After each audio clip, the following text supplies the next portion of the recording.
I come on stage and I'm always wearing usually something bright, something sparkly, and I'm just like da da da, and then I'm like, all right, genocide, let's get in. And it's such a fun contrast because people don't expect it at all, and then the rest of my set is just like boom, boom, boom, boom, boom, you know.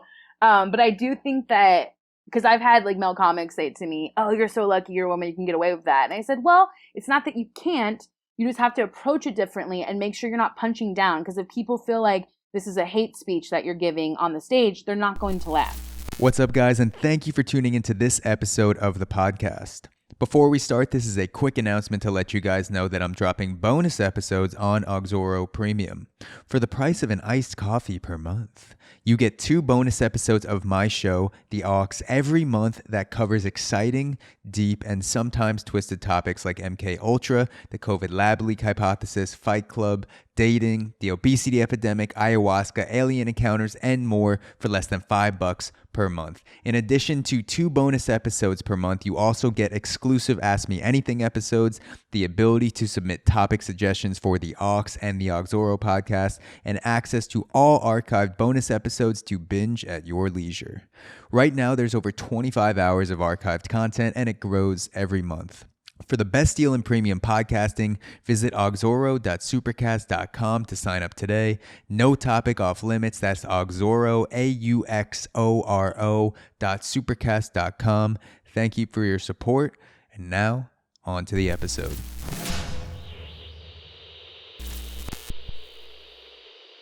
Brittanie Sheree, thank you for joining me on the Auxoro podcast. Thank you for having me. So, I want to start this off by saying that your Dark History tour in New Orleans is the best tour that I've been on. Best guided tour, best any tour, unguided, I don't know, live or dead tour guide, whatever, anything. Just want to get that out there. And me and my girlfriend Julie went on it, and honestly, we were so entertained and impressed and just had a good time, just felt like we were hanging out. And I just wanted to let people know that up front, that they should definitely go check out the Dark History tour. If you're within 500 miles of New Orleans, you know, just leave your friends, ditch your family, and go check out some Dark History. Yeah, I mean, we had a good group that day too. Like, everybody was really fun. So it also makes a difference when the guests are down to have a good time as well. But my tour will probably be ending at the end of March. Okay. And I'm bringing it to I'm moving back to LA, so I'm going to be doing a Hollywood version in LA. Oh, okay. So have you been planning to move out to LA for a while, or is this a spur of the moment thing? It's not a spur of the moment. It's more of a since I booked a role in a TV show, things are just going to be happening next year with my team. So it just seems once my lease is up here in New Orleans to get back to LA to be in where the magic happens. Yeah, well, congrats on booking the role. That's awesome. Thanks. Wow. So to get into the Dark History tour for a little bit, and since it's ending in March, you know, you guys should definitely go for New Orleans, go get that curtain call for New Orleans, and then out in LA you do the Hollywood version. Yeah. You combine stand-up and also doing the tour kind of all in one, and we talked about it a little at the end, where you have jokes and work on timing for talking to people on the tour. Is there a difference in your mind when some groups show up? Like you said that we had a pretty decent group, the one that I was in with my girlfriend. Are there groups that show up and for whatever reason they're low energy, and you're like, this is my open mic group, I'm gonna test stuff out on this group, and then I'm gonna save my, the hard hitting material for the group that shows up with higher energy? Is there a difference in your mind? So I definitely have groups that are lower energy, or it's like, why are you on our Dark History comedy walking tour? There's so many boring tours you can go on. I don't know why you chose to come to the one that's going to give you the most energy from a guide. Yeah. But for the most part, it's all pretty good.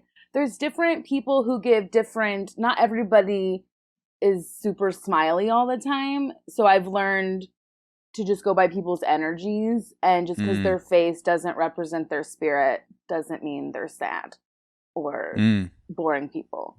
But I definitely, for me, no matter what, I am who I am. So my energy level is always the same.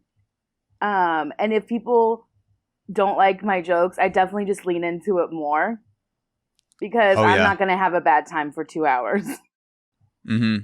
Yeah. That's something I've heard comics talk about on podcasts, where they're in the open mic stage, and for them, for those comics personally, they were saying, you know, when you're in that open mic stage and you haven't really gotten past at a club yet, and you feel that the crowd is just not there, and maybe you have well tested out jokes and they've killed in other places, and you know they're solid jokes, but for whatever reason the crowd just sucks that night, then you just have fun with the jokes that you're telling, and you're just like, whatever, you know, fuck this crowd if they're not down for a good time. Because some people do show up to comedy shows. I've been there from an audience perspective, where a comic is killing it, and some people's faces when they walk into the door look like they're so far away from a laugh. It's like they walked in at a -5. And where I feel like if you're going to a comedy show, you should at least walk in at like a 4 or 5 out of 10, ready to have a good time. And because then it's just a better time for everyone. Yeah, it's weird to me. It feels like some people are going to a funeral. But even in New Orleans, like, our funerals are fun. Like, we celebrate life, dead or alive here. We celebrate you throughout whatever journey you're on. And that's one thing I do love about New Orleans. I will say that when I started doing stand-up in New York about 5 years ago, I was very lucky, and I didn't have to do the open mic scene. I was getting booked on shows very quickly. And it's also about having a different perspective too. So I think with this tour, it's like the same thing, where I'm taking these stories and it's my perspective on these stories, which is what makes it fun. And either people are going to want to hang and have fun, or they're going to be like, "Ooh, that's way too much. That is too dark." And I'm like, well, it's called a dark history tour. But yeah, it's just like, don't go to a comedy, for the love of God, don't go to a comedy club sad or angry, or like, oh, I hope I'm going to challenge them to make me laugh. Like, stay home. Yeah. It's like, we're meant to have a good time. So some people show up, and it's like they're like you said, they're challenging. They're in a very defensive, challenging mood, like almost looking at the comic where they're like, make me dance, do something for me. And they're great comics, and they're great jokes that will just take me from 0 to 100, even if I was just actually at a funeral, and then which I actually, for whatever reason, I laugh when I'm around dead people. That's just like I literally have a memory of me and my brothers gathered around my grandma, who had just passed away, like that day. And for whatever reason, in my mind, I thought I need to start making jokes now. Like, this is so weird. We're in basically a closet with my grandma, who's about to be buried, and it's just me and my 2 brothers just cackling, and my dead grandma's right there. And I'm like, this is so weird, but it's so funny. I don't want to stop just ranting with my brothers back and forth. So yeah, there definitely is a connection between darkness and comedy for a lot of people, and you tap into that really well. It's just trauma. It's just everyone deals with trauma differently. And I've had so many bad things happen to me that growing up and stuff, that art was always an outlet, whether it was singing, acting, being funny, whatever it is. So I just think, for me, my greatest joy in life is bringing joy to others. And it just comes in a different form of very dark humor. Mm-hmm. So how did you first get into comedy before you even started the Dark History Tour? What was your entrance into that world? Well, I was in New York. I lived in New York for 9 years. And I think I've always been funny, because I didn't realize I was, because I've never tried to be funny. It's just, I just say things and people are like, oh, that's weird. Ha ha ha. But then I was doing like sketch comedy in New York, and I was doing musical theater, and I did a off-Broadway comedy showcase, like a sketch and singing showcase. And these two people, Megan and Adrian, they're like, you need to do stand-up. And I was like, no. Like, that's, I respected that art form. I was like, there's no way I could stand on a stage and just say jokes and make people laugh. And then they pushed me to do my first show, which was meant for first-time stand-ups who had never even done an open mic. So the first thing I ever did was a show. And we all got 5 minutes. It's all newbies. It was called Cherry Poppin' Standees at one of their old locations. And did 5 minutes, and I fell in love. And I was like, wow, I can just stand here and hold a microphone and people will laugh at me. This is fantastic. Yeah. And it was such instant gratification, whereas when you're auditioning and doing all these things, it takes so much longer to feel like you've achieved something, where you can just go out and do a show every night or do an open mic and get instant feedback. So you fell in love with it right away, that first 5 minute set. You felt that feeling of connecting to people. Yes. They were laughing, you know, even whatever reaction they were having, because it's your first set, you fell in love with that feeling of connecting to the audience. Yeah, like my first joke was about genocide, and it killed. No pun intended. Oh, and it just, I was like, I'm Cherokee, so I was like, this is why my ancestors died, for this moment right here, so I can talk about this. Yeah, I was going through your YouTube channel and I saw the video you made about the 8 fun facts about the Cherokee from a Cherokee.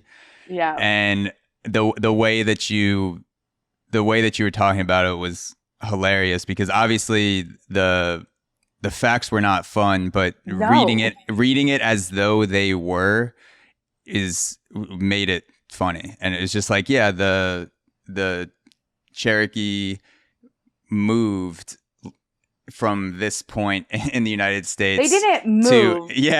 They were forcibly told if they did not walk, they would die. So it was either you walk and go to this new location, or we will kill you. And it's like one day the Cherokee just happened to come upon these white men, and they had a negotiation at the table, and the Cherokee decided on their own that, you know, it's in our best interest to move. You know what, guys, we're going to make a concession for you because you're our guests. And, you know, that's what good hosts do. And we're going to move to this side of the country. Yeah, we're going to give you guys Oklahoma. It's the best part, said no one ever. Okay? Yeah. You're going to thrive. You're going to love it. There's going to be a musical about it. It's a good time. Yeah, no, it's I found those fun facts because I did a stand-up academic show in New York, and I was looking for stuff about the Cherokee, and I found this UK website. So the fun facts came from the United Kingdom, and I was like, of course they see this as fun. Yeah, they came they're over the ones here. Who came over. Yep, yeah.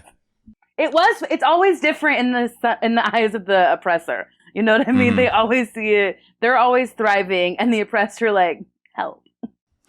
Yeah, that's what I'm realizing with so many things throughout history, is that when the person who is the oppressor gets to write the history, of course they're going to make themselves look good. It's human nature. When you pick up the pen or you start typing out, you have that own bias in your head of, okay, people are going to read this. It's going to be around, you know, maybe decades or hundreds or even thousands of years from now. In some cases, how can I make sure that this person has a good image of me and my people, regardless of whether this stuff actually happens? Like you're just writing a story and you're filling in the blanks, and you're like, this happened, but this sounds better. This is going to get a better reaction. I'm going to go with this.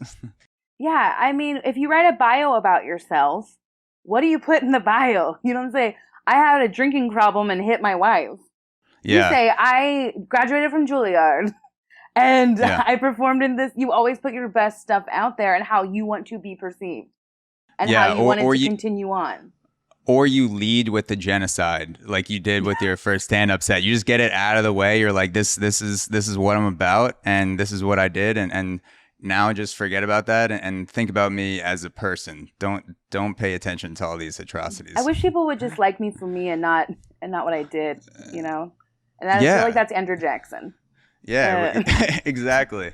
I feel like people don't really get me. They just get the 4 million people I killed, and they're not really connecting to me as a person. Yeah. Andrew Jackson's just like talking to his therapist. Yeah. It's like, why do you even care about them? I made more room for you in this country. You're welcome. Yeah. Okay. And it's, I being in the South is it can get tricky sometimes because New Orleans is very liberal, but Louisiana as a whole is not. And so I can always tell when I bring up Andrew Jackson on how people's like their knee-jerk reaction to it is, on which side of history they fall on when I start my tours.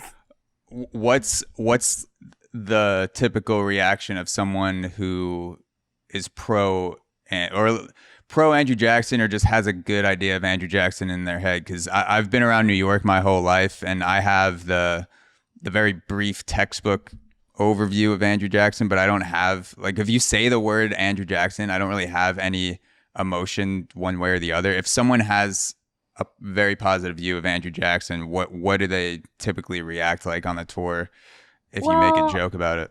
Most people that take my tour, I will say, if they do like him, they're closeted about it. Especially when I throw out right at the beginning that I'm Cherokee.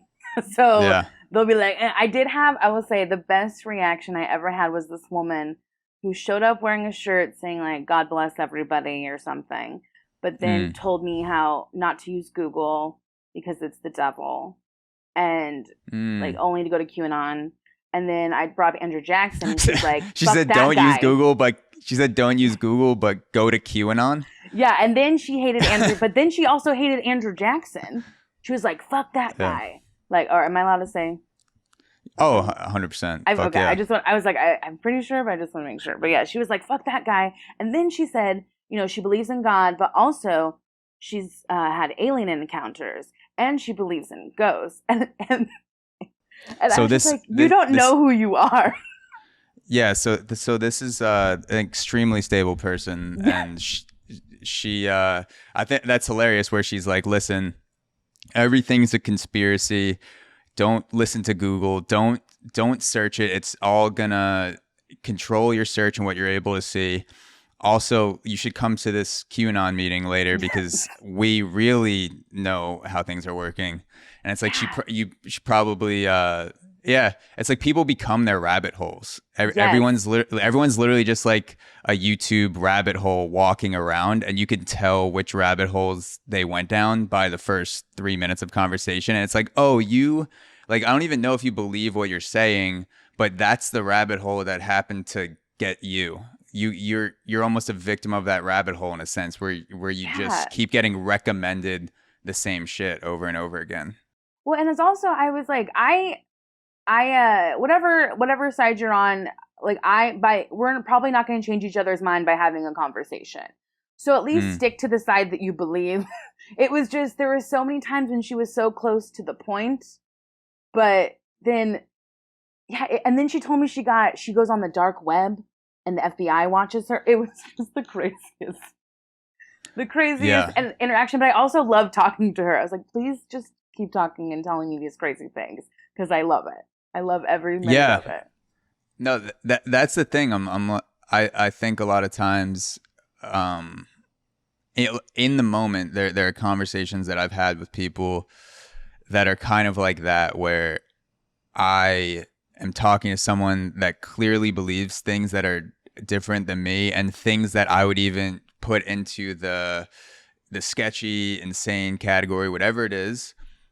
And it's also fun to let it go, and rather than get defensive, to just, give them openings to go deeper and deeper and deeper. And I know in my head that this is all bullshit, but I kind of want to see, like, some people almost make it an art form the way they can rant, and it's entertaining to the point where I would listen to it just to mindlessly work out or something. This person's rant about QAnon, where I'm like, wow, this is how some brains work. This is actually fascinating that they're connecting all these things, and my agreement or disagreement with them takes the back seat for a little bit, and then that part kicks in. I'm like, I should probably stop listening to this.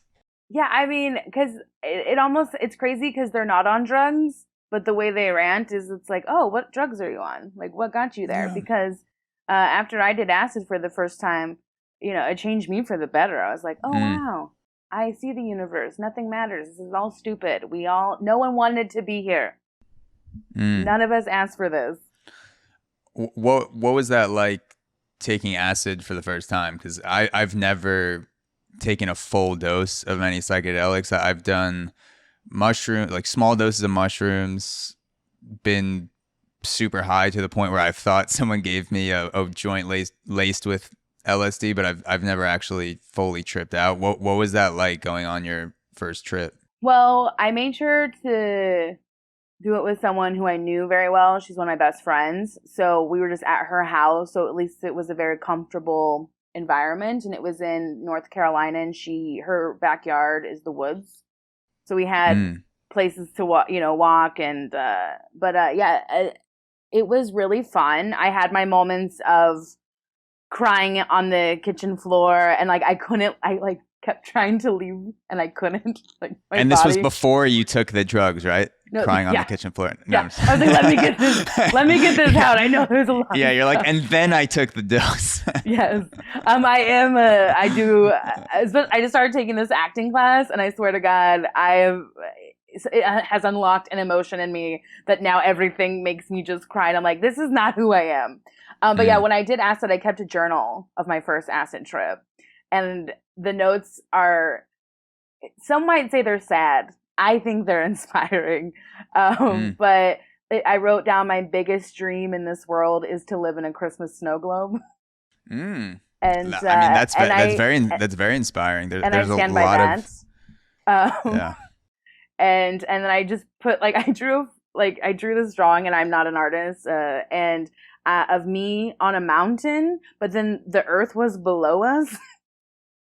And I was just like, you're going to be alone, but you like that. Go, girl.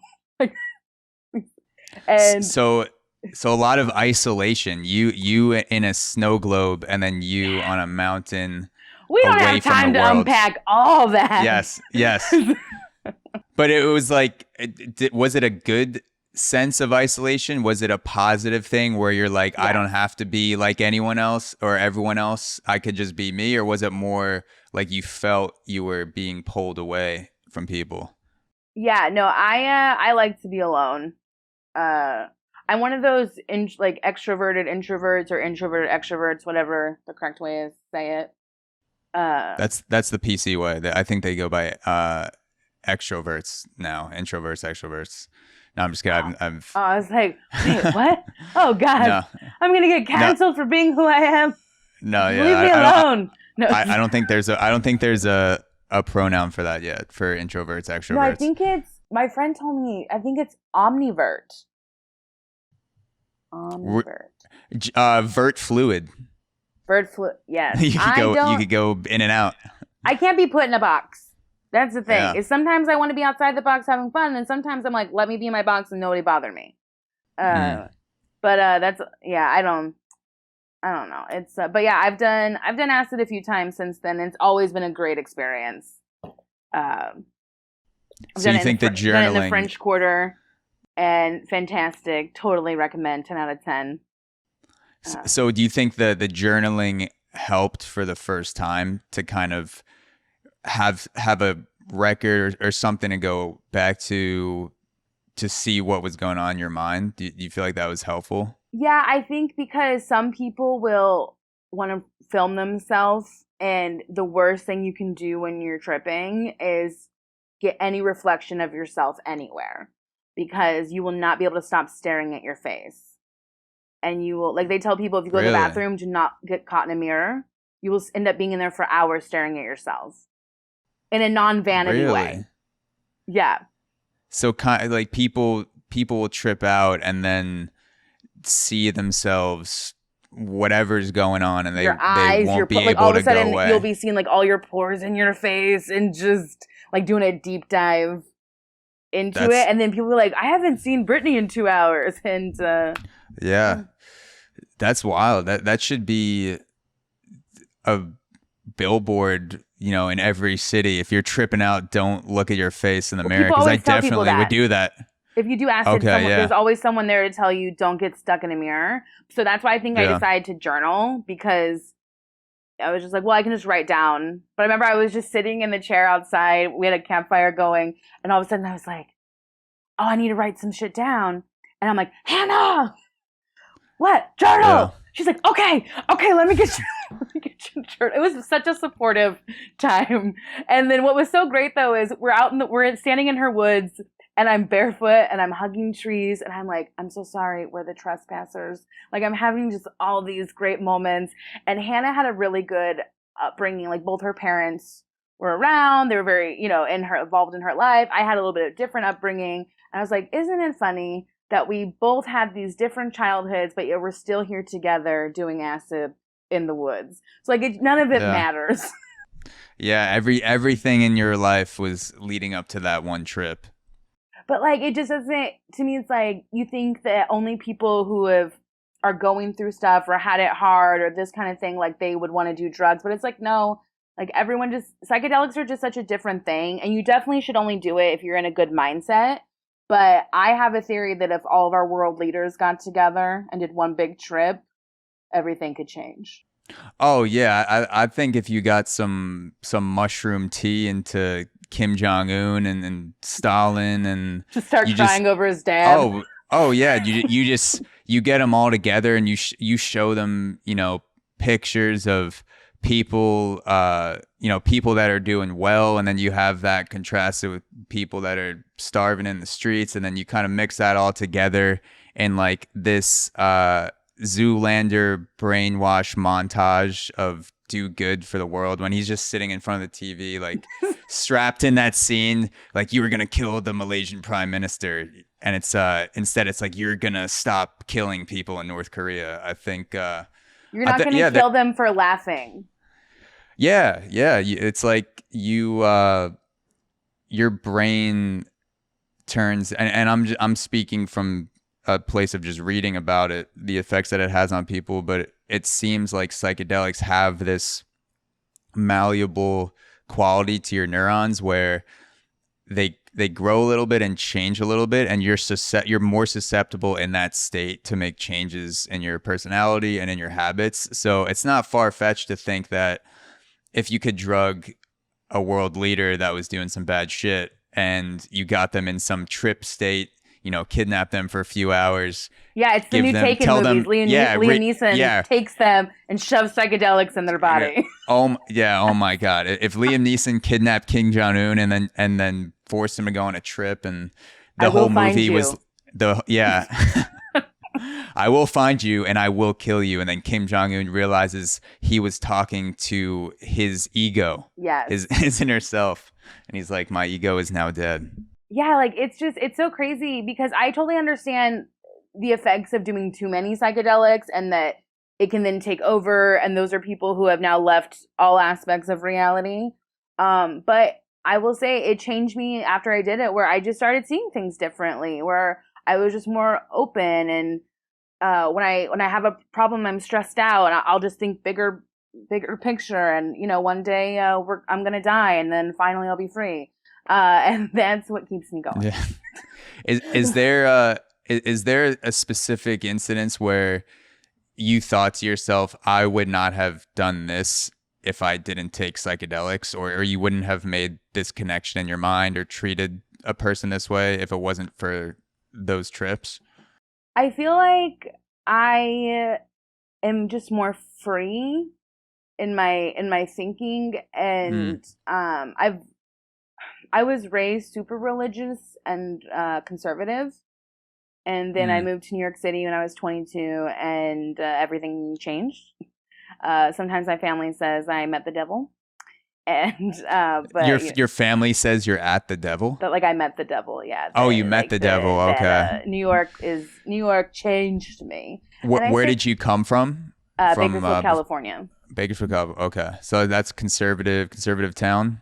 One of the most conservative in California. Mm. Kern County, baby. Yeah, it's so that's why when people say that people can't change their mind, I'm like, guys, yes, Yeah. you can. It's the unwillingness too. And I do think that after I did acid, it made me even more, which this will probably be a turnoff for some people, but I do feel like it made me more liberal, just in the sense of really caring about human rights and people being treated equally. And it made me not so self-focused of like, if we're going to be on Earth, I would like it to be an enjoyable experience for everybody. Yeah, like do good because you can and because we're all here together. And not because you're getting a tax write-off.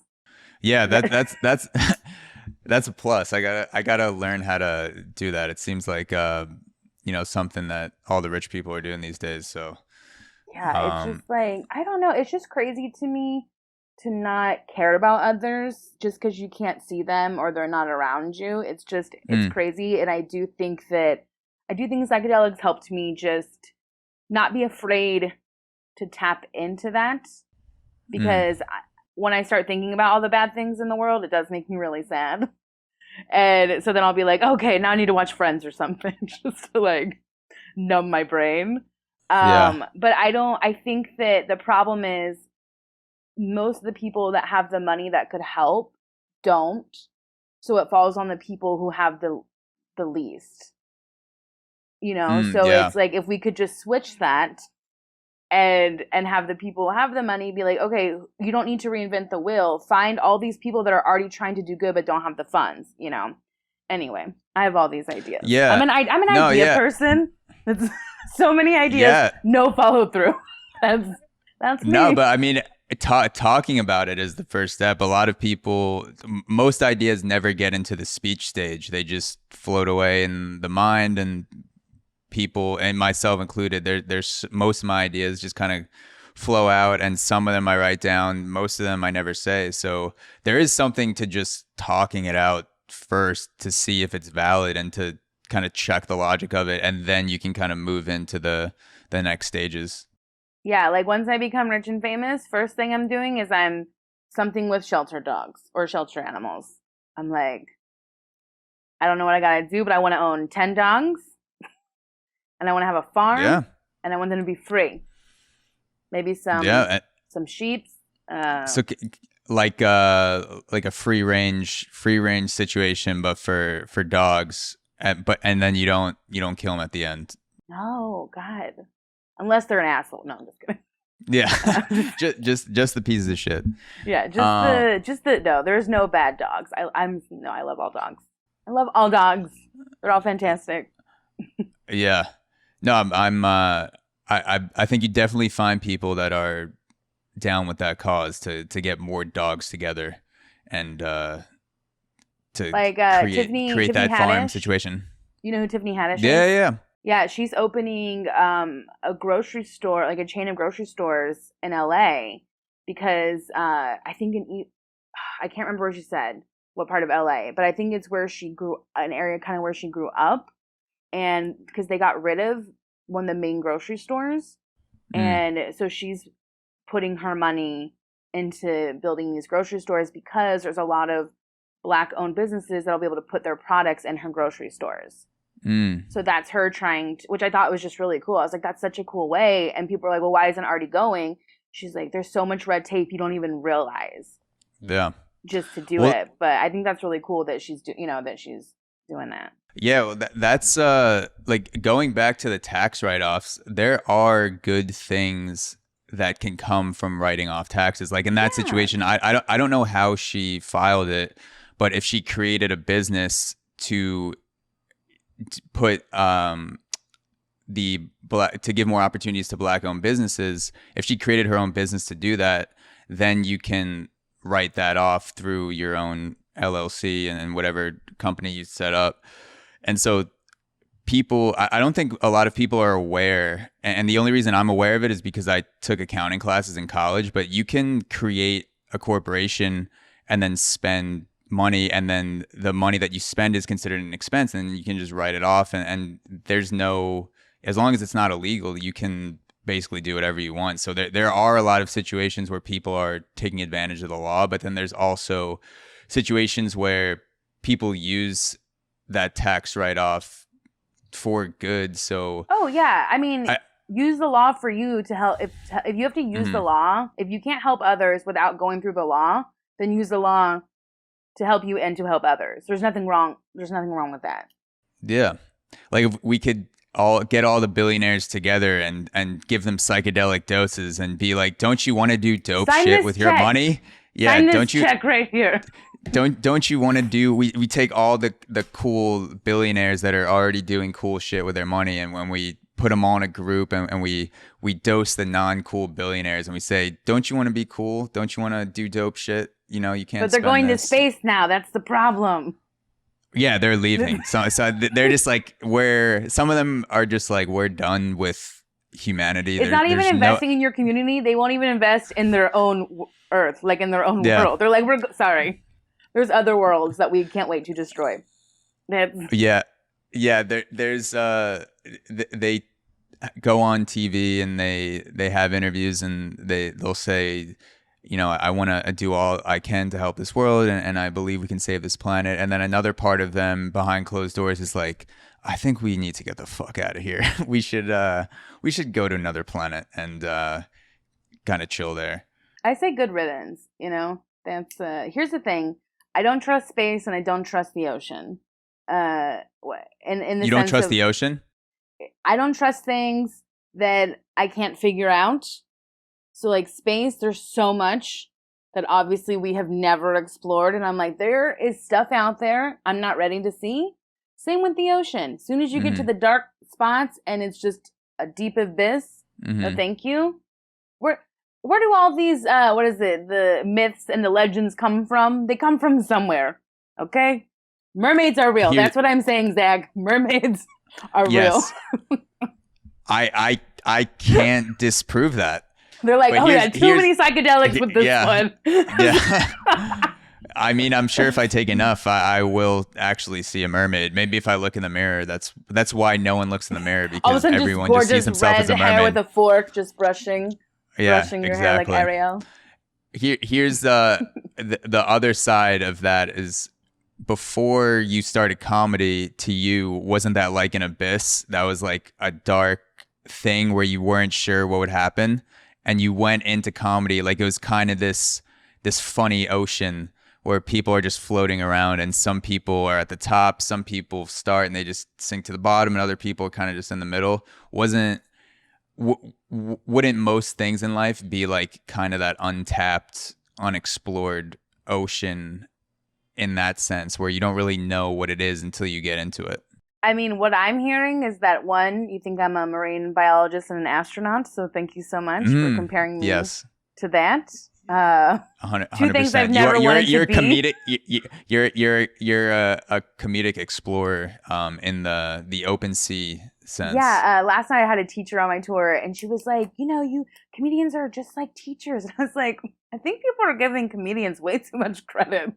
Yeah. Screw the teacher salary. We should just give it all to comedians. I mean, please. I would love just a salary. That would be fantastic. Yeah. I would. No, I mean, it's so funny because performing for me has never been. Doesn't mean I don't get nervous. I obviously get nerves no matter what. Even before my tours, I get nervous because you don't know who's gonna be on your tour and what their energy is gonna be, and are we gonna get along? And please let them laugh at my jokes. I don't want to go home and kill myself. It's something that has always felt so right. That it sounds so cliche when people say, like, I was born to do this, but I'm not kidding. I don't know what else I could possibly do. If there was something else I was remotely good at, I would do it. So you feel, yeah, I think it's, there are certain things that people are predisposed to being good at, different levels of talent and things like that. But there is that other choice aspect where you kind of you keep digging into something like comedy, and you realize how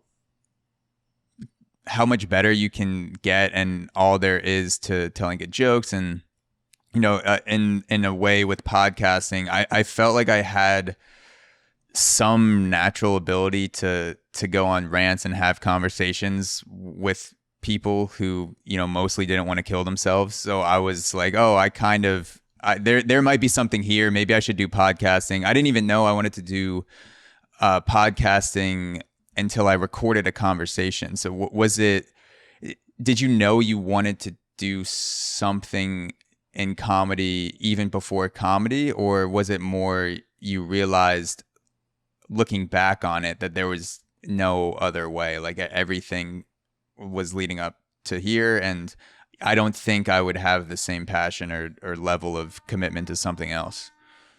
Yeah, I don't come from any entertainment background in terms of my family. Like, nobody else is in the arts in my, like, that I'm close with at all in my family. So I never had that push from that for anything. It was always get a job that you can get a retirement for later on. But I always felt it. I felt from a young age that I wanted to be a performer, and I would perform for my stuffed animals. Like, whoever I would used to charge my family money to have me sing and dance for them. That's how you got to do it. You got to know your value at the start. Not enough, I wish I could have that same courage of charging people 25 cents. I was like, where's that girl? Come back. Yeah, you got to listen. I know. I love you, and I know you're my family, but I'm not opening up these golden pipes unless you open up your wallet, and that's the way it has to be. And I'll see you next Christmas. Yeah, and that's exactly it. Is here? Do you want to say I'm an investment? Okay, you want to say, if you're all conservative, they're all about investing and the money and all these things. So I'm like, come on, yeah. Write me off for your taxes. I don't care. I'll be an entity. If you get in, if your family invested in the beginning, in the very early stages, that means that they're going to get a bigger reward later on. It's all return on investment, ROI, ROI, stock market 101. You take a bigger risk, you get rewarded for it. So you want to invest. Bitcoin, crypto. Yes. All right, these are words. Yes. And you need to tell your family, if you get in on the bottom floor, you will get a bigger reward when I'm on the top floor. And I can't promise the same thing if you wait till the top to get in. I need to feel that energy right now.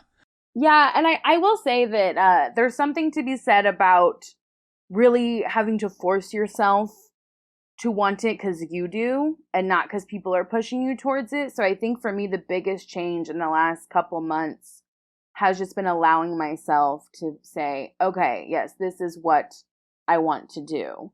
And I need to know my worth, and I need to allow myself the chance to fail, to succeed, and allow myself grace and time to flourish. Because when I started my tour, like, it's just been so great. And doing the tour has made me realize I want more than that, where some people can just be happy giving tours for the rest of their life. But it's not something I want. It's just a way for me to make money being funny and talking about a topic that I love while I'm doing all my other stuff. Yeah.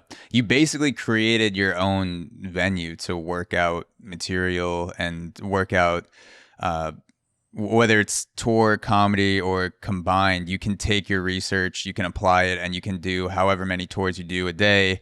And you don't have to worry about, whether you have a spot that night or going between 4 different clubs. Working that muscle constantly. Yeah. I'm sure you're doing that anyway. But to have the tour locked down, where okay, I'm going to be talking to 8 people, 5, 7, 10 times this week, and I have those reps no matter what. That's a pretty powerful thing. Yeah, no, it's definitely, it's helped me realize that the more I lean into who I am, the more fun it is for everybody too. So instead of trying to please people. And that doesn't mean you don't. I will say the thing with stand-ups is when people say like, fuck this audience, blah, blah, blah, to an extent, but also it's really good to be self-aware and to know how to pivot. So when I used to do stand-up in New York, if I had an audience that I could tell they liked me, but my material just wasn't vibing with them, I would go to crowd work. I'm like, okay, let's figure out, I got to figure out these people. What do they like? But a lot of comics can't or won't, and they don't want to do it because they're like, well, I wrote this stuff.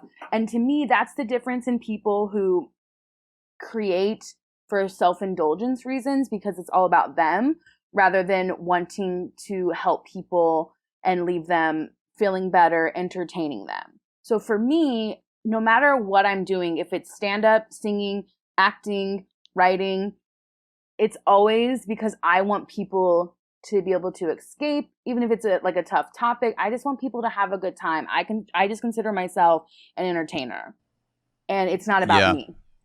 It's not about me. It's about the people. It's about the people and bringing joy and bringing us closer together with our shared experiences. You know? Yeah, I always get so excited and scared at the same time when a comedian does crowd work because I think I'm gonna get picked on and just torn to shreds, which most of the time doesn't happen. It's mostly just playful and banner. It shouldn't be. You shouldn't shit on your audience unless one, it's a roasting show, or they're heckling you. And even then, you still have to do it in a way that doesn't make the audience feel, oh crap, this is really uncomfortable. Yeah, I always appreciate when a comic turns to the audience where they start doing crowd work because yes, I do want to hear good material and I do really enjoy hearing great jokes and I could tell, the timing's there. Sometimes comics will even say, I'm working this out after. Yeah. But I always appreciate I appreciate a great set with jokes that a comic comes into ahead of time. But then when they turn to crowd work, there's almost this thing in me that goes, oh fuck, like he's going off the script here.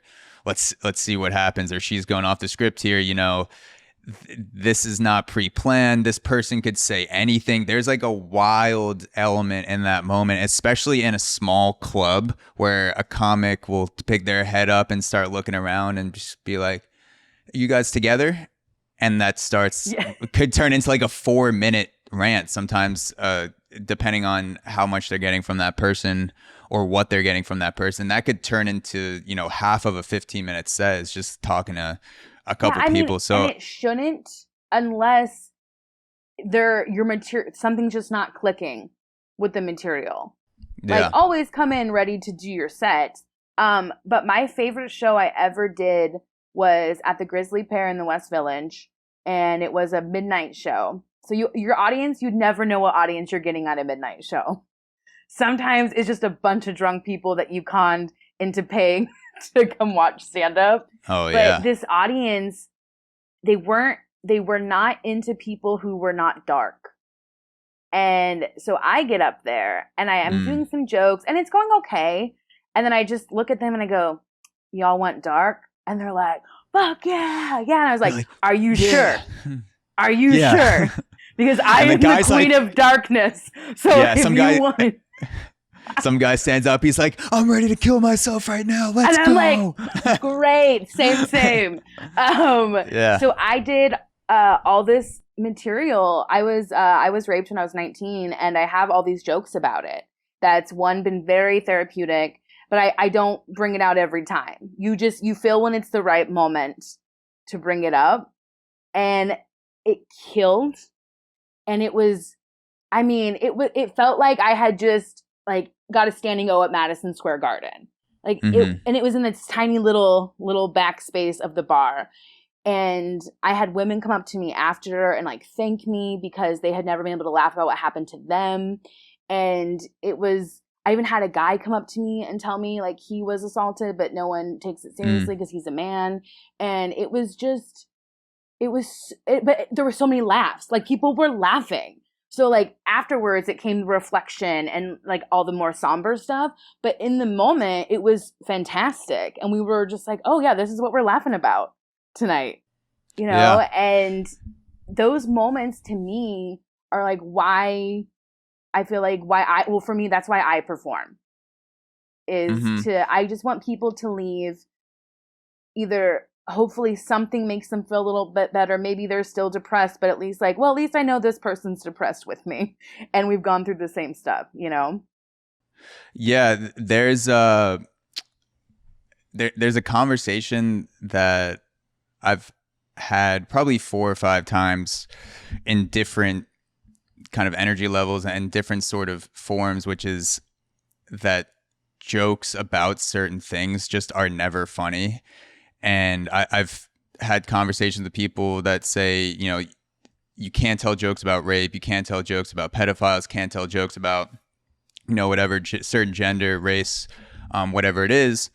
And what I always go back to is that, yes, those issues on their own are not funny. What you just said, rape, that's not funny. What you just said, the whatever it is, you know, just saying trans people isn't funny, but a comic's job is to make things about that funny. Like a good comic can make you laugh at a joke about rape or about pedophiles or whatever it is. And I've heard so many comics on podcasts, because I love podcasts hosted by stand-up comedians, which, by the way, can you plug your podcast? This is the good spot to stop. Yeah, it's called Death Obsessed with Britt and Molly. Very upbeat title, I know. But yeah, yes. It's basically just dark history, folklore, just shooting the shit, try and do it in all these dark topics in a light, fun way. But yeah, it's on Apple, whatever podcast. I'm not good at the marketing. I'll it'll be all linked. It'll be all linked to the conversation. You guys definitely should go check it out.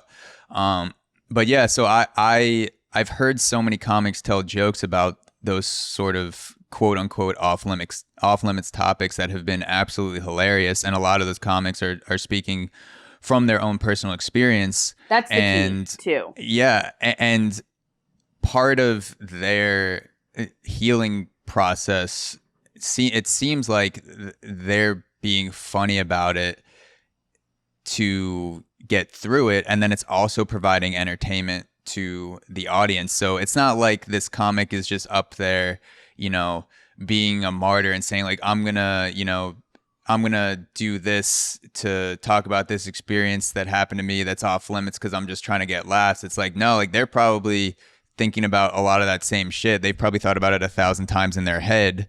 That pops up when you have that sort of trauma, and then you work it out as a stand-up comedian. It's your job to make your experiences funny, and so that comes out in the form of a rape joke that's hilarious, or a sexual assault joke, whatever I'd like to point out that when you're doing material that's considered, you know, quote, taboo, it's not that, again, like you're saying, rape isn't funny, and also you should never punch down at the survivor or the victim. Right? That's what I think people are not understanding with the darker topics is no one's saying you can't joke about these topics, but who are you joking about? Who is getting the laugh? Who are the people laughing at? Is it the rapist or is it the victim? Because if it's the rapist and you were laughing about the rapist, our rape culture, all these things, that's completely different. But if you're punching down at a victim, then it's like, why? This just feels like you just want to say these like hateful things you have inside of you, you know? Yeah.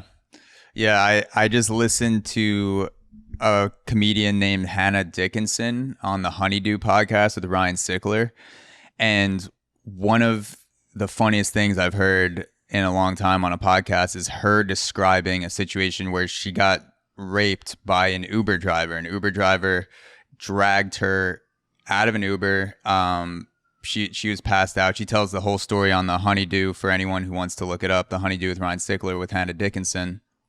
But she went through that whole experience and then woke up the next morning not knowing where she was, realized what had happened, and then also was looking at her phone was there. She had a designer purse, and she was like, I was raped, but also this guy missed a lot of opportunities to steal my shit. Like, Yes. he's not that smart. Like, he could have stole a designer purse. Nothing like, worse than a stupid rapist. Okay. Yeah. Only exactly. high intelligence for me. Yeah, and right? she's like, her takeaway was like, wow, this guy really missed a lot of opportunities here. And then you're talking roasting your rapist. You know what I Exactly, mean? Like, yeah. you're like this. That's what we should do. Is we should have a show where we just roast our rapist. That's that. I could see that getting picked up by Comedy Central, and if it doesn't, someone should pick it up.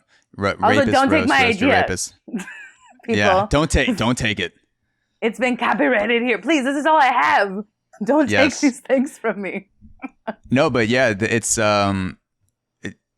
was hilarious the way that she was talking about it, and it wasn't absurd. It was just these true, honest thoughts that were we all have crazy thoughts about things, and when you work in a medium that requires you to be observant, and when you start training that muscle and you keep training it, now all I do is I'm observing constantly, and I'll hear a conversation and I'll start writing down the conversation notes in my phone. But like the guy who raped me, it was in this gross motel in North Hollywood. And I'm ashamed about that. Like, It didn't even have a scan card. It was a key. You know what I mean? Like, in terms of luxury, I did not have her luxury. I was wearing an Abercrombie & Fitch sweater and Reef flip-flops. It was not my best fashion moment. Okay? Yeah, you're like, this guy, his budget was not as high as it should have been. And that's actually more offensive than getting raped. Yeah. Is that I was not worth at least a Motel 6. Yeah. I was, but that's the thing how you have to look at it is everyone has so many bad things happen to them and people who haven't. That's great. But most of us have. And I've always been the silver lining of a dark side. That's just how I view things. So you can give me like a murder-suicide and I'll tell you something good that can come from that. Like, that's just how I look at, I have this weird optimism. But I'm also filled with dread. Yeah. There's somewhere in there's a book called, 1,000 ways, 1,000 good things about murder-suicide. Something like that. It's like, here's the things you didn't know about murder-suicide. One, just you get your name in the paper. Yeah. Let me tell you, I'm the only performer in my family. Do you know who's been in the news before me? My dad, because he was on meth and stole a chemical trailer. And my brother was the first sheriff in his group to catch COVID last year and made the news. I have not. So what you're saying is you need to catch COVID and start doing meth, and that's going to get And the order get your name doesn't out matter. It can go either or. Probably at the same time. You'll probably be taking a hit off of someone's COVID pipe. And then, hopefully 2 birds, 1 stone. So you can still get to your set that night. You don't have to waste any more time. Fingers crossed I don't get COVID before January 3rd because that's when I fly to go film Better Call Saul. So I'm just like, please do not let me get sick before this. That's awesome. Better Call Saul. That's amazing. And the irony that my dad was a meth addict. And I do so many jokes about Breaking Bad and my dad. And the first TV show I book is Better Call Saul. And I'm in the scene with the woman named Kim. And that's my mom's name. So you've been researching. I've been manifesting this. Yeah, you've been researching this role for years. You were prepared to step in. I was born into this. Some might say it's nepotism. Yes. This is what nepotism is. Yes. I'm so sick of nepotism in Hollywood. I'm so sick of people getting roles because their dad was also a meth addict. It's like, I wasn't as lucky for my dad to have a meth addiction. And so I'm just so sick of it. Unless your dad has passed on, I don't know about. There's still time. I'm gonna plan out something. I'm gonna plan out something with my mom to slowly slip him into his addiction. We'll come up with a whole 2022. I'm tired of people getting mad about that too, because it's just like everyone has their own path. I just haven't had to work as hard as others, and that's not my fault. Yeah. You've been given the privilege of having a meth addicted parent, and not a lot of people have been graced with that. You've gotten such a head start in Hollywood, and it's about time you started giving back. That's why I had you on the podcast, because this is an intervention. It's just too many good things have happened. I am, I'm 33 and my roommate is a ghost. There's a sitcom in there somewhere. Yes. Well, speaking of ghosts, speaking of observational comedy, observing things, one of the experiences that you told us you observed on the tour was you actually met a vampire of New Orleans and her donor. Would you Blood be donor. able to blood donor? Yes. Could you get into that story and how all that happened and what that was like being in the presence of a New Orleans vampire? It was insane. You think you'll always be ready and you're open until it happens and you're like, oh.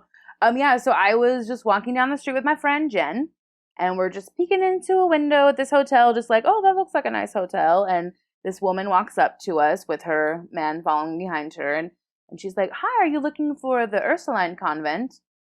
Totally unprompted. Like, we had there was no eye contact, nothing. And I was like, no, we're just out here strolling around. And the way she was dressed very gothic, and her fangs were like this big on each side of her mouth. And I thought she was a vampire tour guide because that's how a lot of them dress here. So she just looked the part. How old was she? About older, younger? Probably late 20s, 30s, somewhere in there. Yeah. She appeared 20 or 30. So we don't really know if she was born in the 1700s or not. I did not ask to see her papers. There you go. I didn't even know how to really speak to her. And her man that was with her didn't have any fangs, but was dressed the same way. So we start talking to her. Well, I couldn't really say anything. My friend Jen was taking over for me. And she tells us she's a vampire and that this is her blood donor. And that she is from New Orleans, but now lives in Indiana. So gentrifying much, and brought her blood donor to New Orleans, so she could show him the vampire culture in New Orleans, and was very clear of like, this is my blood donor. Casual. So she was on almost like a parent would bring their child back to their hometown to say, this is where I grew up. This was the vampire bringing her donor back to the New Orleans kind of culture vibe to say, this is where it all started. Yeah, this is where I got my first pint of blood. Yes. O positive. What up? And and so then she was like, I'm taking him to an event. And so then I got curious because now I'm like, ooh, what's this other cool vampire place I don't know about? And she said they were on their way to a riverboat cruise. So very wholesome.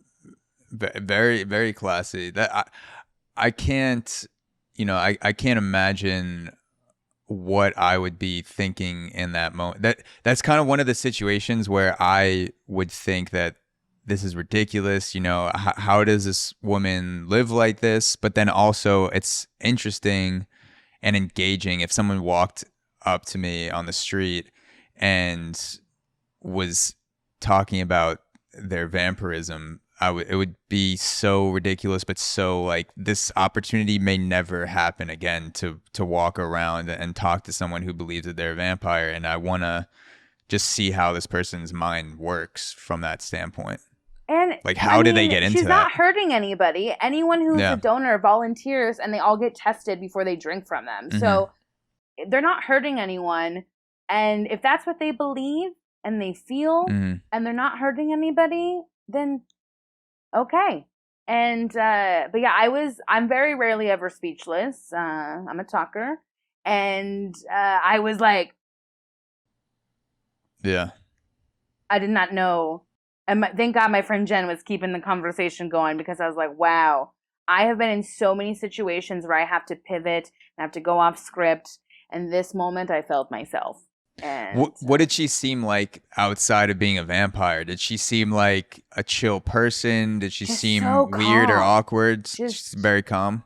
Very, definitely. I don't think I could have ever hung out with her. she was just so. But that's not because she's a vampire. That's just because I don't really do well with like super chill people that are chill 24/7. And chill people don't usually do well with me either. It's just too much. But it was just and I felt like she was putting a spell on me, even though she's not a witch. It just felt like I was in this trance, and her blood donor looked like he was about to pass out. Yeah. So you think she was done feeding at that point? Like she had just drank this guy's blood. Poor guy. It wasn't, because you know how you can tell when people are drunk and they have that drunk energy. He did not have drunk energy. I just donated at like the Red Cross or whatever, and I didn't get an apple juice or a cookie. Like I need to sit down. Yeah. He had that health clinic energy. Not bar. And also, this was it. I mean, it wasn't super like early. It was 4 p.m. So I mean, obviously, you can be drinking and be drunk at that time, especially in New Orleans. But it was just so bizarre. And I'm so happy it happened, and it happened on Cinco de Mayo, so I'll never forget that day. But yeah, and it's fun. I'm glad it happened because it's fun to tell my tours too. You know, to tell people, and I'm not lying. Yeah.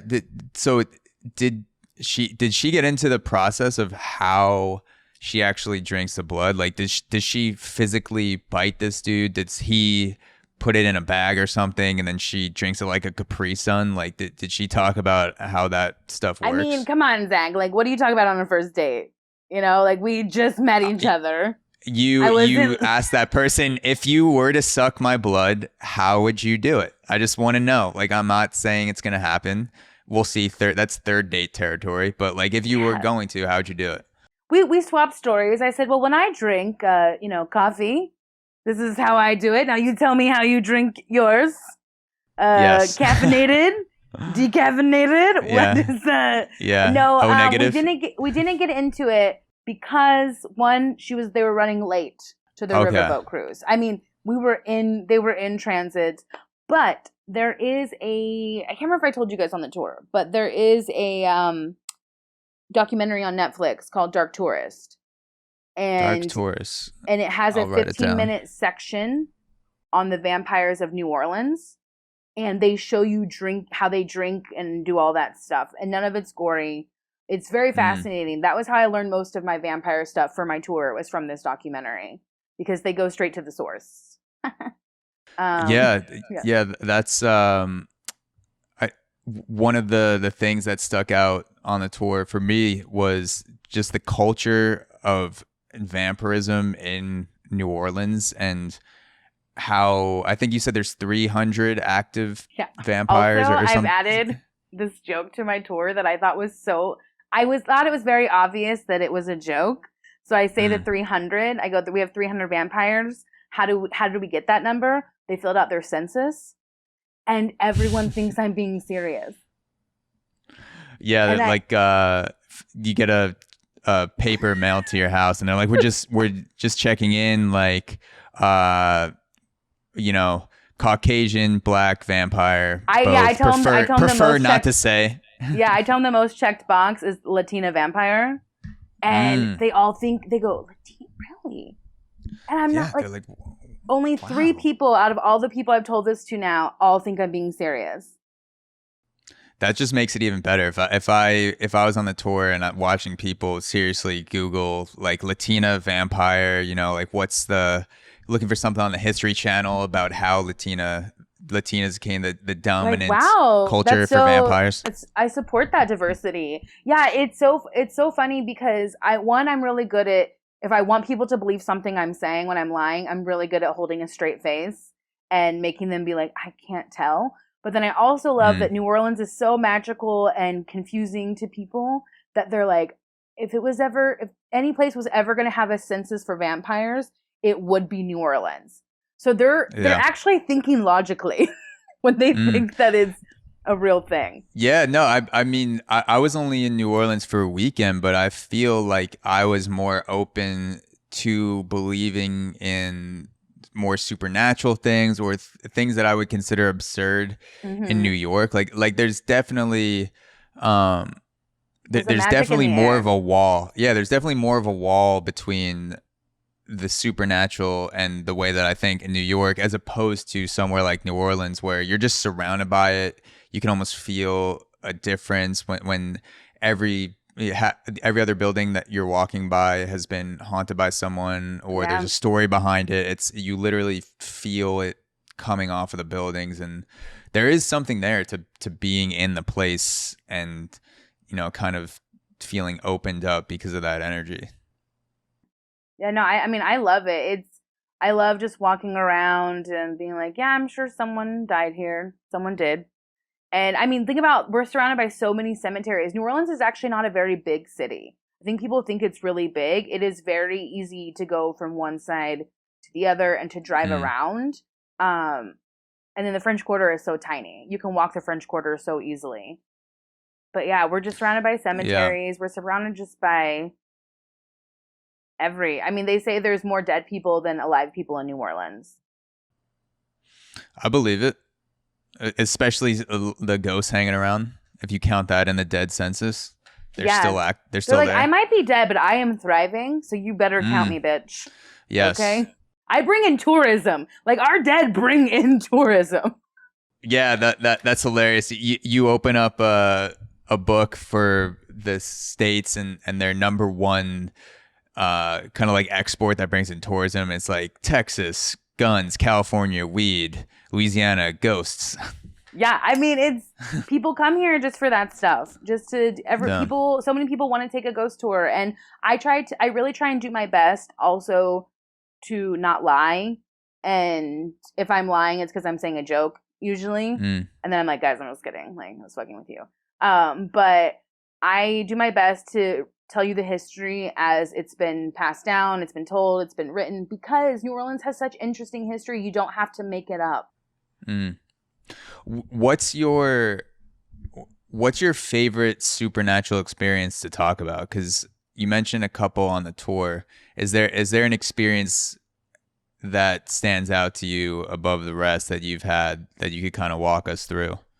Well, I mean, I'm sure I told you guys about my missing forks in my apartment. The missing forks. All my forks, I think so. That rings a bell. And it's been a minute since, obviously, so much has happened in the last like 2 months. But yeah, so I don't take offense that you don't remember every part of my tour. That's I did know the missing forks do ring a bell though. So this apartment I'm currently in, my studio in the French Quarter, it came completely furnished, and I don't have a dishwasher. There's nowhere for things to fall under cracks and hide. And it even came with all my cutlery, but all of my forks, since I've moved in, have gone missing.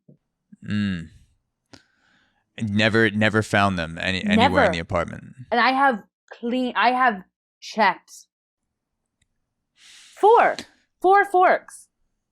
And you're living, you have a roommate, or you? No, it's just me. It's just you. My apartment is 200 square feet. Where are my forks at? The singing lady above you, do you think she's using it as like a tuning fork or something? That's why she's so bad. I hope she would stab herself in the eye with it. Yeah. Hit your vocal cords. You don't need them. Sell your voice to frickin' Ursula. You're done. Yeah. So the forks are gone. They're nowhere to be found. I did have a weird experience happen a couple months ago. I had some friends visiting from New York, and so after the hurricane happened, I have these lights that go around my front door, and they stopped working. Like, I bought them; they are solar powered, right? So ever since the hurricane, they stopped working because I guess the water drowned them and killed them when the hurricane happened here. So we were sitting in my courtyard, and my friend Joseph, he starts asking, "Oh, tell me about your ghost in your apartment." And I was like, well, rule number 1, you don't talk about a ghost when you're in their presence, because then they cling on to that energy and they will show themselves even more. That's just for anyone out there who doesn't know the rules of energies and stuff. That's why when you don't believe, you're more than likely not to ever have anything happen and change your mind, because you're not accepting of it. Yeah, you got to leave the door open. Yeah, you got to leave it open at least a little bit if you're ever gonna have the chance at experiencing something supernatural. You can't just be like, everything is not a possibility, you know, nothing's ever going to happen. You got to at least have like a 1% crack in the door for something to literally branding happen. And everything it's always the same thing, even with ghosts. Like, say you want to be a comedian, right? Or whatever. And you're still going to have your own specific brand. You're not going to try and please everybody. If I want people to love me, am I going to go to a comedy club that I know hates women who talks about rape? No. Okay? Yeah. I'm going to go to a place that I know is super accepting and wants this material. Same with a ghost. Just because they're dead doesn't mean they want to feel rejection. They're not going to go around you. Okay? So when you start talking about them, the scientists say that they cling on to energy. So I always tell people, do not, and I'm talking about her right now, but just so you know, this is not for you. Okay, just had to get that. I can let her know too after. I'm gonna just. I can send a cut of the podcast to her before, so she can listen to it and improve. You can just kind of play it out in your apartment, and then because I don't want to invite more energy than would be good for you. And so he starts asking about her, and I was like, Joseph, please stop it. Like, do not. We can talk about it outside of my apartment, right? So these lights that have not turned on, I tried to work them, but I was too lazy to take them down, so they're still hanging on my door. They start blinking when he's talking about her. And I said, you need to go inside and apologize right now, because I'm not going to deal with her shit when you guys leave. At Thanksgiving, because I have no forks, had to use plastic forks for my one friend that came over. That was embarrassing. I'm sorry, my ghost stole my forks. We have to cut our chicken with a plastic fork. Yes. I just remembered at the end of your tour, we went to Madame LaLaurie's mansion. Yeah, the LaLaurie Mansion. Yeah, the LaLaurie Mansion, and there was a part of that mansion in front that you said you never walk under. I don't walk under the entire house. You don't walk under the entire house, yeah. And I didn't walk under it. I think it's 8 people on the tour, and so there were 6 people, including myself, that didn't walk under it, and then there was a couple on the tour that did. Did you ever hear anything from them about anything weird happening or something? You know, they texted you, they're like, by the way, you know, our car exploded or something in the parking lot or something weird. Yeah, they died. Oh, okay, good. They're probably you know, we don't need non-believers in this world. No, I haven't heard anything from anybody. Luckily, the only thing that I ever had happen on a tour where someone messaged me about was after the tour. This girl messaged me and said, "Hey, I don't know if this is a haunting or what, but every photo they took from the start of the tour until the end were all taken upside down." And then all the photos from before and right after were all taken right side up. So she was holding the camera the same, but and they weren't photos drunk. were just upside down for some reason. Yeah, and they weren't like drunk girls that were just, you know, being drunk and silly. They had not had any drinks. So she messaged me and was like, "I'm a little freaked out," and I said, "Well, like, that's our hauntings that happen here, though. It's never sinister. It's always things to annoy you, kind of, like with my forks. Like I said, I don't want there to be a ghost stealing my forks.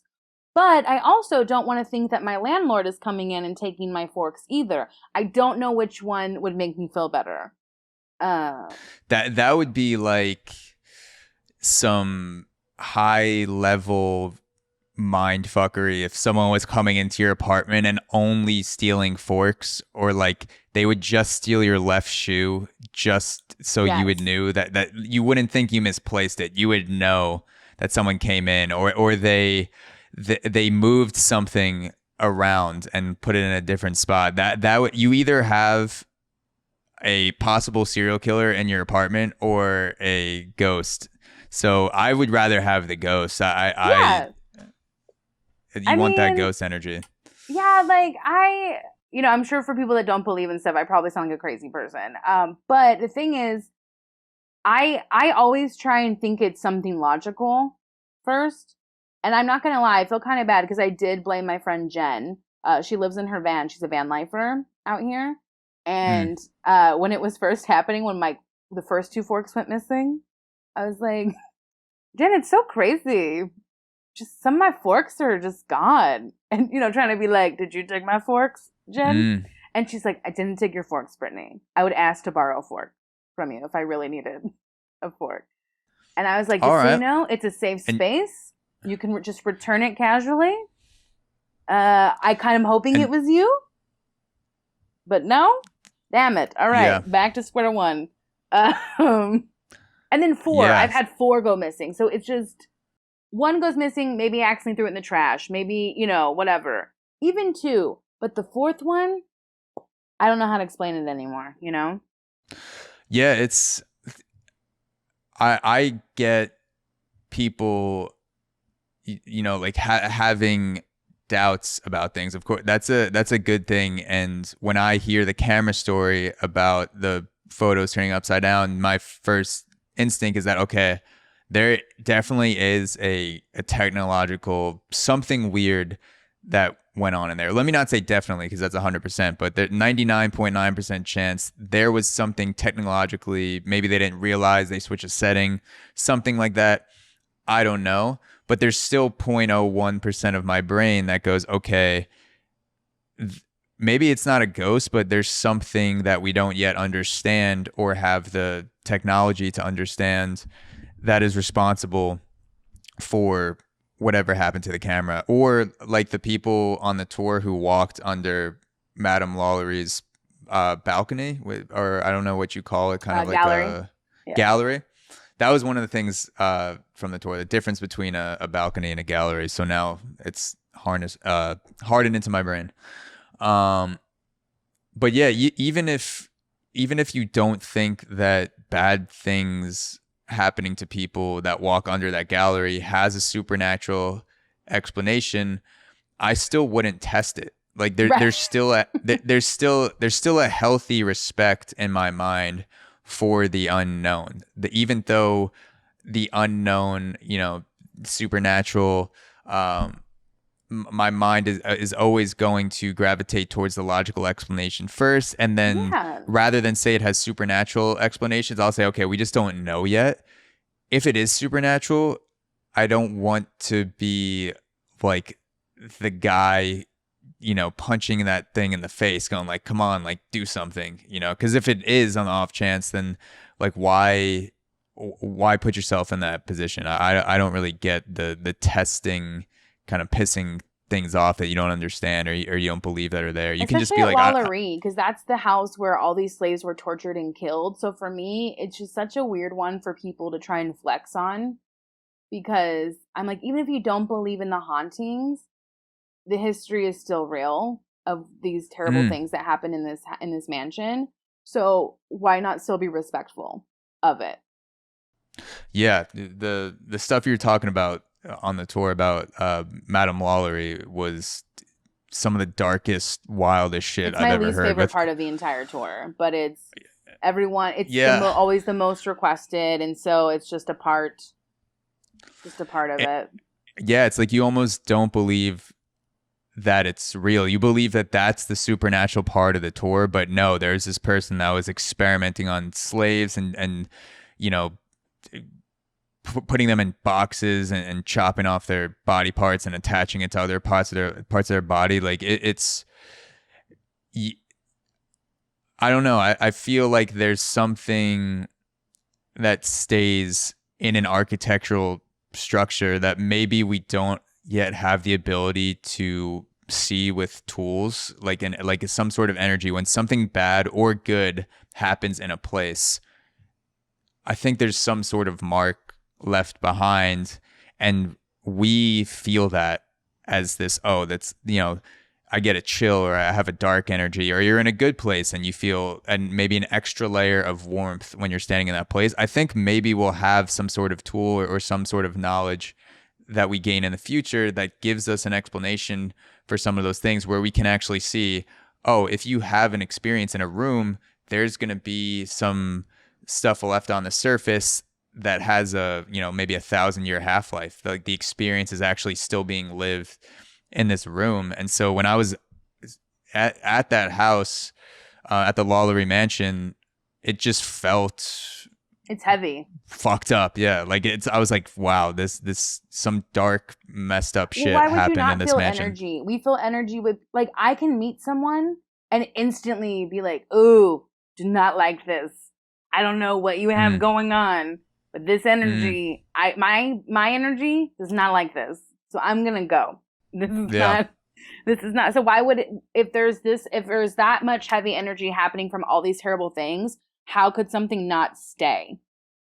You know, and whether they show up in the form of a, you know, a spirit or a ghost, that's still the last big thing that happened on this foundation, you know?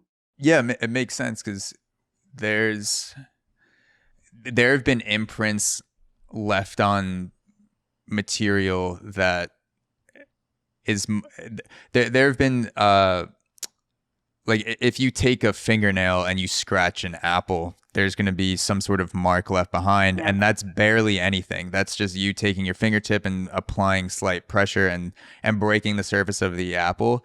If there's some sort of energetic surface on all things or buildings that maybe we see, but we don't know what it is, or maybe we can't even see it, it makes sense that if you have a messed up energy in that room, that energy could almost be like a fingertip scratching the energy of the place around it, and it just, depending on how bad it is or how good it is, it stays around for longer. Or it just, like, no matter what you put there, it's just going to be like this dark vibe or this happy vibe for the next 100, 200 years, because it was something like really powerful that happened in that room. Yeah, I think my brother did took like a religious studies class, and then they ended up talking about ghosts and stuff. And one of his favorite theories he read about ghost sightings is that in that one moment in time, that's where dimensions are crossing in that one split second. So that's actually you seeing somebody from another dimension and them seeing you, and then it's gone. And I'm like, that's actually really cool. So like the dimension is alongside us, and then seeing a ghost is like they're popping through the portal for a quick second. This one moment, for some reason, we same thing, same time. Yeah, I mean, I'm not a scientist person. Yeah, things, but, there's a glitch. The person who's, it makes sense because there's they got to update their iPhone. Yeah.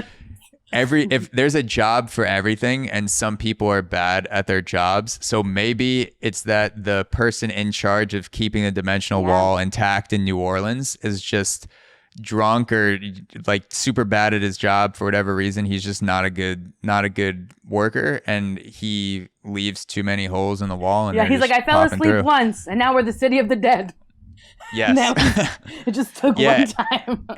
and once for him, like a 20-minute nap was 1,000 years of our time. So he's like, whoops, I just left the wall open for 1,000 years. Close the veil. Put it back up. Yeah, close it up. And now all the ghosts are pissed because they can't get back. They're like, what the hell? I thought I was taking a left turn, and I went back into this. He was like, I was at this party, then all of a sudden I'm on these streets that look like they're sinking. What's happening? Yeah. 100%. Yeah. To go back to the vampires for a bit, is there a favorite depiction of vampires that you have in pop culture, whether it's a movie or a series or book you've read, like something that to you is a favorite to revisit for vampires? I mean, I think it's more like hate watching now. But I would say the Twilight series, I was so obsessed with it when it came out. And I've tried rewatching it. And I'm like, oh my God, this is so terrible. Of course a Mormon made this. Like, Mormons should not be in charge of supernatural beings. Like the sparkling. Did a Mormon actually sun, write? Like watching them just sparkle, it's so funny. But I will say True Blood is so fun. The show True Blood. You like it? It's just, not that I like it. It's fun. It's so campy, and the dialogue is so bad, and the acting is not great. But it's just there's no like we're gonna be good. Only one maybe, but the rest are just like, we're fucking supernatural beings, so we're gonna not care about humans. Yeah, I just finished watching the Dracula series on Netflix, a 3-part miniseries, and I did enjoy it. It was a different take on why Dracula is opposed to and afraid of the normal symbols that are associated with vampires, like crosses and sunlight. So there was a twist at the end that I did enjoy, but it seems like vampire depictions are always so pure and so kind of like sparkly. What you said, it's either they're really bad or they're really good. And for me, I would love to see a series about some guy or girl that's living a normal life, like going to work at a coffee shop every day, but just they're also a vampire and like all the annoying shit that goes along with it. I think that's actually not the... Okay, because I have this thing where us as humans, we're constantly wanting to humanize things, right? Mm-hmm. Like, we're like, let's make it where these monsters, but they live with people. Like, it's these zombies. And it's like, if I was able to be free of the human experience, I am not going back to that. Like, so I do think they call it the Anne Rice effect with when vampires also became attractive. Because in the beginning, vampires were not attractive ugly people. Yes. Like Nosferatu, they all looked like that.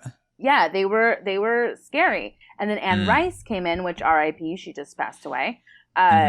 She came in and did Interview with a Vampire or something like that. I think Interview with a Vampire. And sorry, that sounds so disrespectful. So they call it the Anne Rice effect, where vampires were these hideous, terrible beings. And then now you have these attractive people, and people want to have sex with them, and they have all this sex, and it's so hot, and it just changed, and then just boop, boop, boop, boop, and it just kept going. The CW took over, and I get that. For me, if a vampire is going to exist with humans, if they're going to be alongside humans and not be separated, if they're going to kind of jump in and out, maybe they're even living amongst humans, they're not going back to their castle or whatever it is. Transylvania, yeah. I crave some...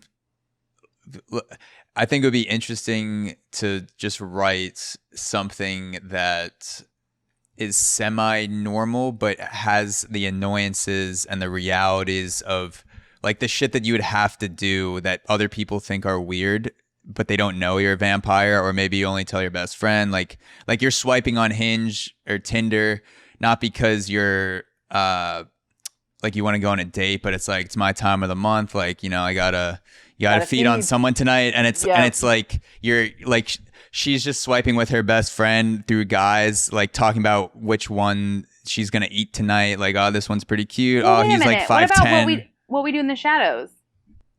I've never seen that. I've never seen that. Watch What We Do in the Shadows. One, it's vampires who live on Staten Island.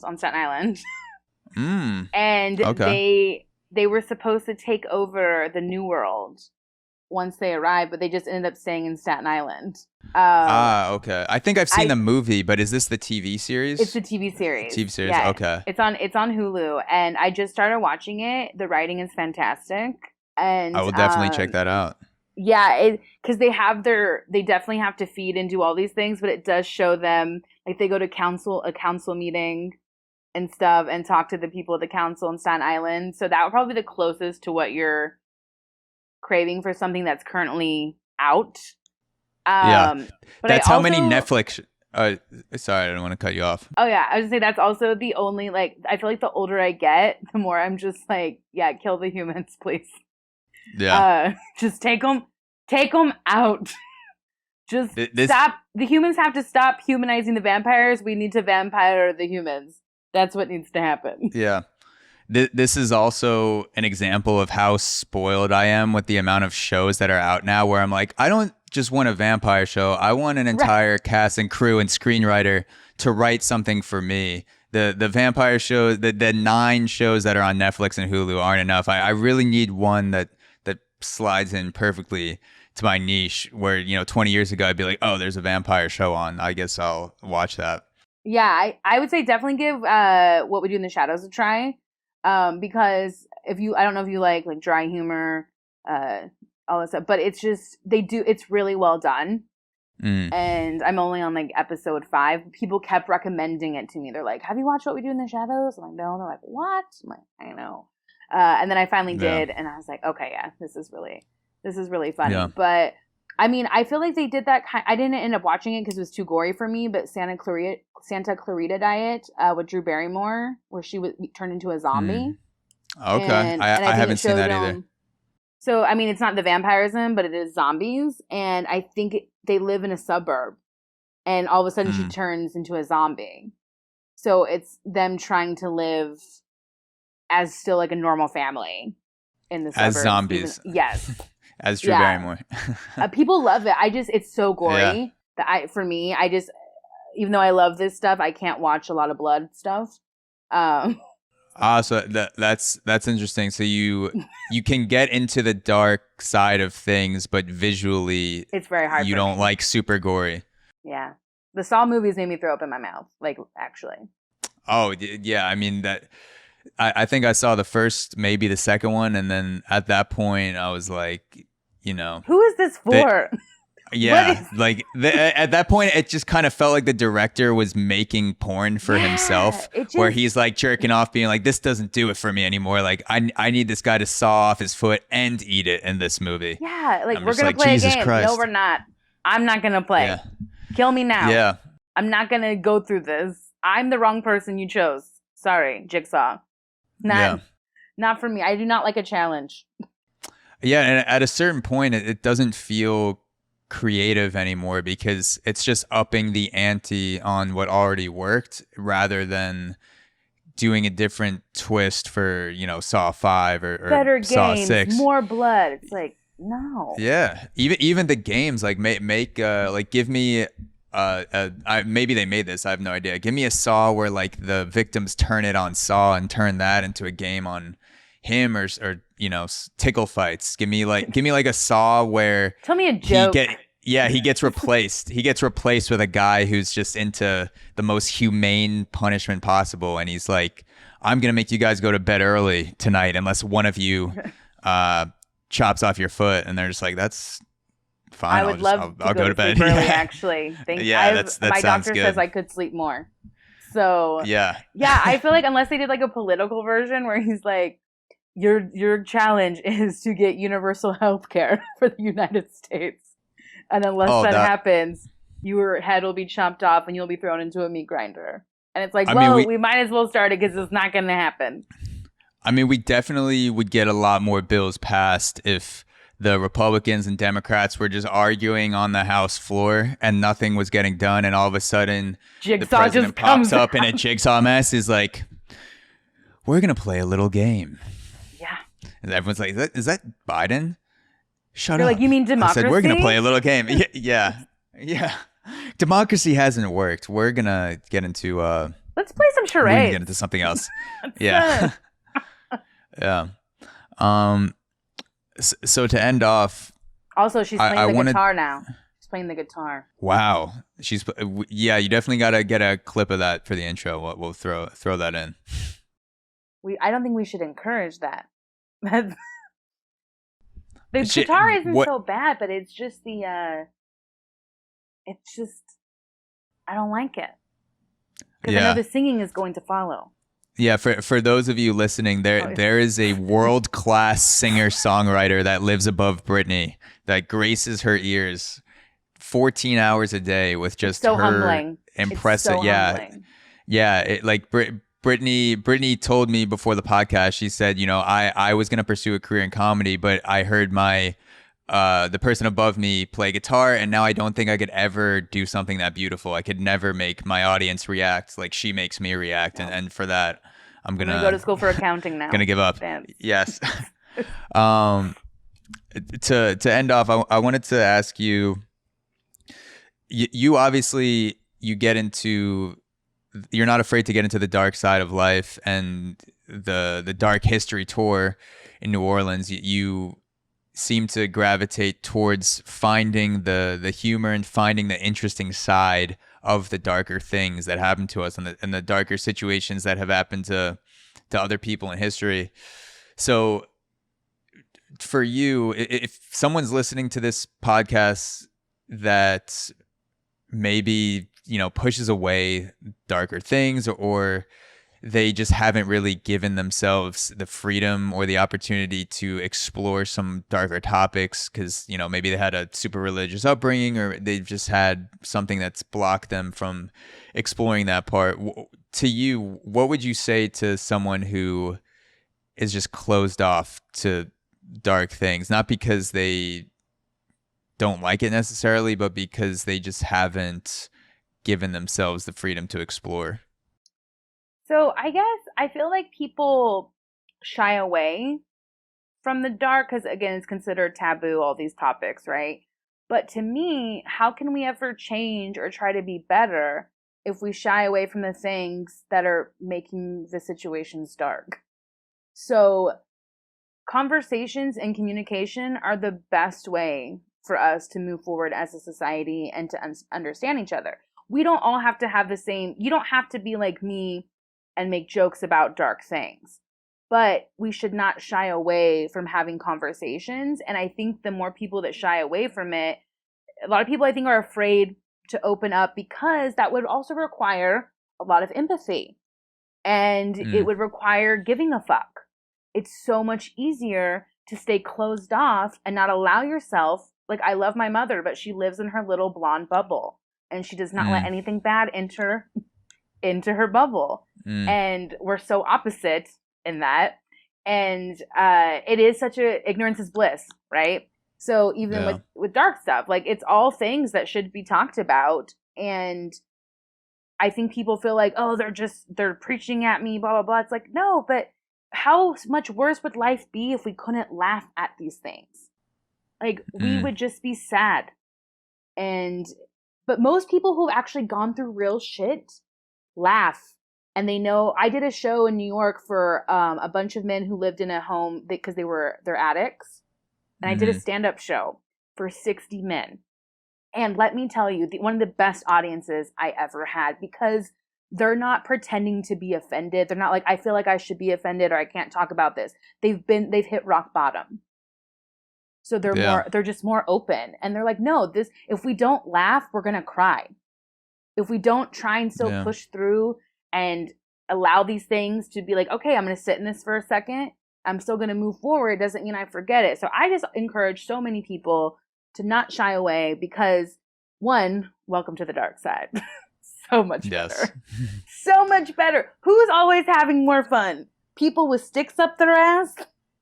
Or people who are just free and are like, yeah, man, life sucks and this terrible thing happened to me. But you know what? Woohoo! Let's go have a good time. You can it's not one or the other. It's a melding of all these things. We're complicated beings. We're not actually that complicated. We just overcomplicate everything. So open yourself. Go read Reddit. My favorite thing to do is I go read Reddit in the news section and I see the headlines and they're all the most depressing thing you're ever going to read in your life. And I'll try and write jokes about them as a writing exercise. That's crazy because I'll do a few solo podcasts a month, and what I try to do is I'll read Reddit for 80% of it, and I'm not necessarily trying to be funny, and I'm sure people take it hundreds of different ways, but I think in my mind, all right, I want to take a hard take on this story, and if some people find it funny, some people and sometimes I'm just doing it because it's interesting, not necessarily because I agree with it. It's just your perspective on it too.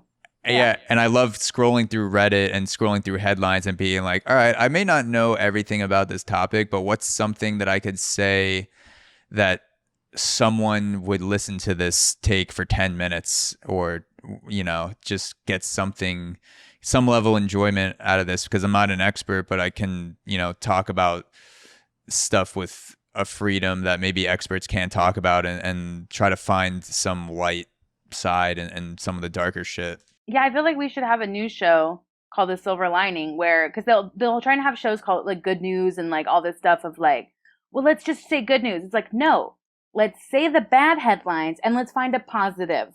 Okay, that's life. That's real.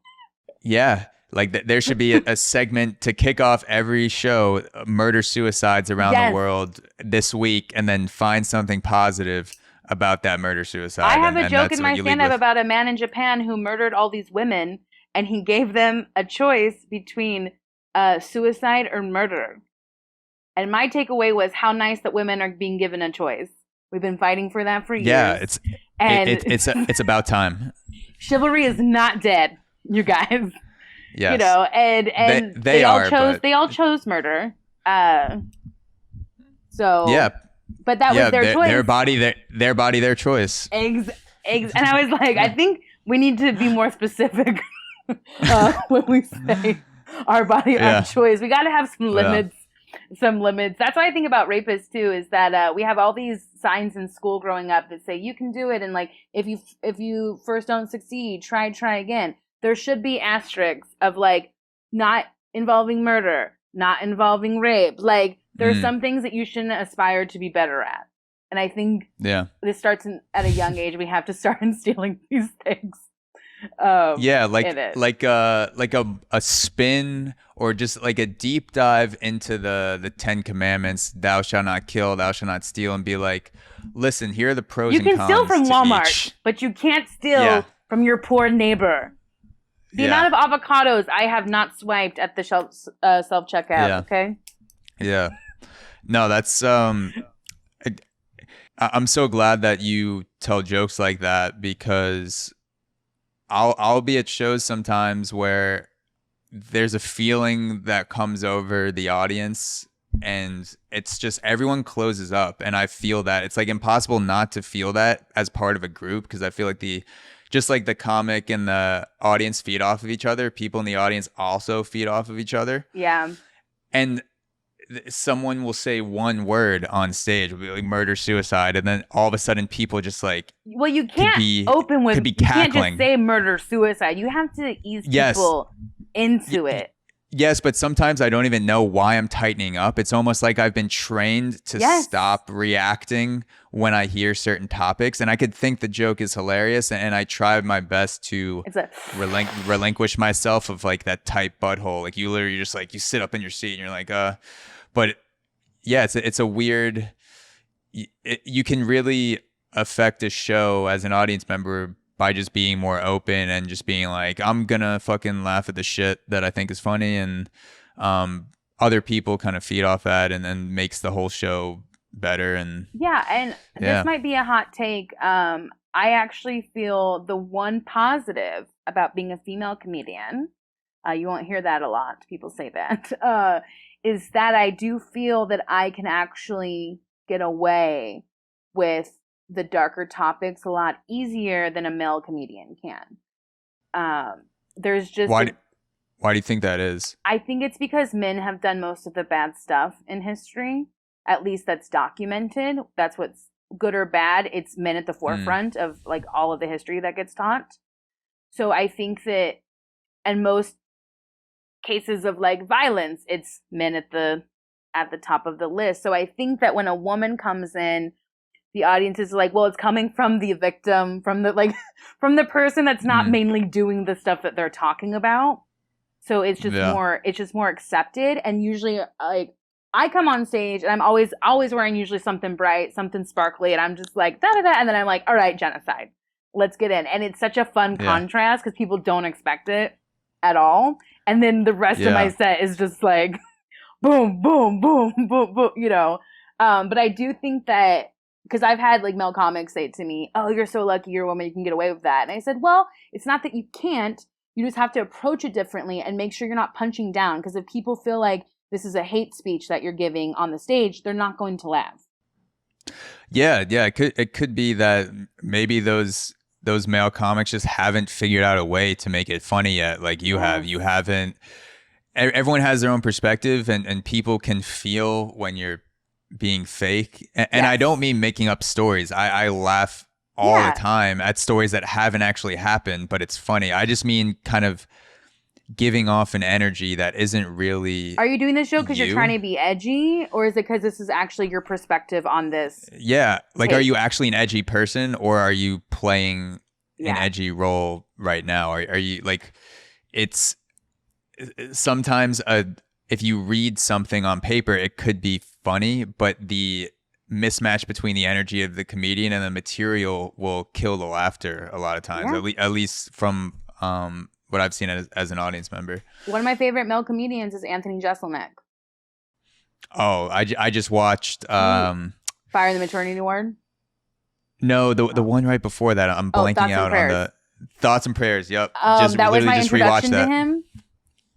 Thoughts and Prayers is I was like, all right, white male comedian. Let's see. I knew nothing about him.